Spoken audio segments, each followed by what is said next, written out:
It's kind of your last weekend to get in the summer break plans before kids go back to class. Absolutely. So it's crazy to think one about. more crammed in weekend of fun. Yeah, we went to open house to meet the teachers last night, and it was just weird because I was like, I feel like we just left here the other day on the last day of school, and the summer just kind of blown by. Yeah, if you feel that way, I'm sure the teachers are the more teachers, so like, what are we doing I back said, here? we're back already. Yeah, like, Yeah, here it goes. Yeah. Summer break's over. Exciting, but also, you know, kind of sad. I know. Yeah. Summer The being alarm. over. Absolutely. I think that's it. It's more so the alarm. Are you Yeah. starting to get your kids in bed like earlier? You're gonna have to. Yeah. Yeah, we have to. Gotta They start. say to like start like a week out. I'm like, no, that's not happening. Yeah, no. We're gonna start on Sunday night. Right before school. You know, nothing like a good jolt to get you back to the first day of class. All right, well, if you do have any plans to get outside the next few days, maybe you do have some beach plans, not going to be a washout, but you will be dodging storms at times. Our forecast pattern definitely looking unsettled the next few days, and this is evidence of that. Take a look at our forecast rainfall through Saturday night.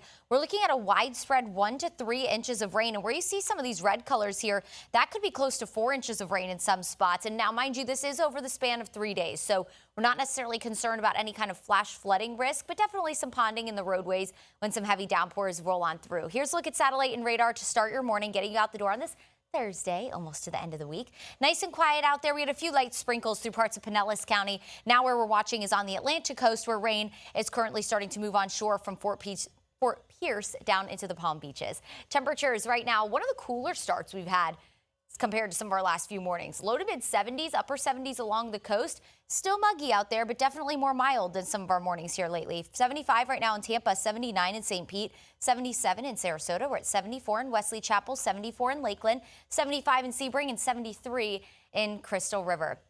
Taking you hour by hour through the day, we are going to look first inland for showers and storms, and then showers and storms will continue to push off to the coastline, our coastline, later in the day. Our wind coming out of the east between 5 to 10 miles per hour. So around 10, 11 o'clock, we'll look towards Polk County, Highlands County, and then storms continue to move closer to the coast throughout the early afternoon. So between about 10 and noon, we'll mainly look east of I-75. Between about noon and we'll say 3, 4 o'clock, heavy downpours moving right in the heart of Tampa, St. Pete, along our coastline as well. So if you did have any beach plans today, you want to probably make your way back in before 2 o'clock. If you have any orientations today in the middle of the afternoon, make sure that you're also bringing the rain gear with you. Good news is it does look like for the evening commute will be mostly dry. I'm not going to rule out a few isolated heavy downpours for that ride home later today, but definitely looking better for that ride home. A lot of the rain kind of smack dab in the middle of your day. Taking you into Friday, northeast wind about 5 to 15 miles per hour. That's going to give us a very similar forecast pattern. Rain and storms inland first in the early afternoon, and then going into your Friday evening, definitely not a washout. Here's a look around 5 o'clock, a few spotty heavy downpours. After 7, 8 p.m. will be mostly dry outside of maybe some heavy rain south of town. Over the weekend, sea breeze showers and storms along the 75 corridor and inland is where we'll look for most of the rain. Going into Sunday, lower rain chances, and rain chances trend even drier for the first day back to school on Monday. Light chop on the bay, seas at about a foot for your marine forecast. 7-day shows unsettled weather. Afternoon storms looking likely the next few days before we trend drier next week with highs in the 90s.